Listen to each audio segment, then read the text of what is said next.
গল্পের শিরোনাম স্মৃতির আঙিনায় একাকী বাড়ি। ব্রাহ্মণবাড়িয়া জেলার সরাইল থানার পানিশ্বর ইউনিয়নের বেরতলা গ্রাম।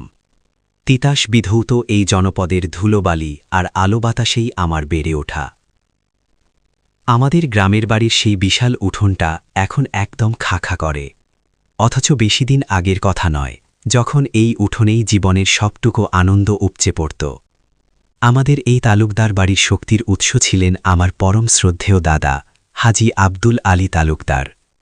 আজ তিনি নেই, দাদিও নেই, কিন্তু তাদের ঘিরে থাকা সেই বিশাল একান্নবর্তী পরিবারের স্মৃতিগুলো আজও আমার হৃৎস্পন্দনে বেঁচে আছে।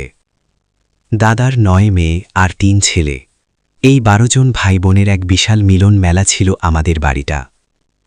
সব মিলিয়ে যখন সব কাকা ফুপুরা তাদের ছেলে মেয়ে নিয়ে বেরতলা গ্রামের এই ভিটায় আসতেন, তখন আমাদের সেই বিশাল উঠোনেও যেন আর জায়গা হতো না।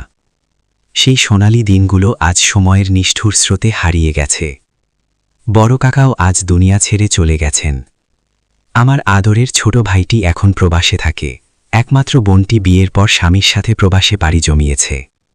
বেরতলা গ্রামের এই বাড়িটা আজও ঐতিহ্যের সাক্ষী হয়ে দাঁড়িয়ে আছে, কিন্তু তার সেই চিরচেনা প্রাণটা যেন আর নেই। আমাদের সেই আনন্দময় শৈশব আর একান্নবর্তী পরিবারের সুখস্মৃতি এখন কেবল আমার ডায়েরির পাতায় আর হৃদয়ের গহীন কোণে জমা রয়ে গেল।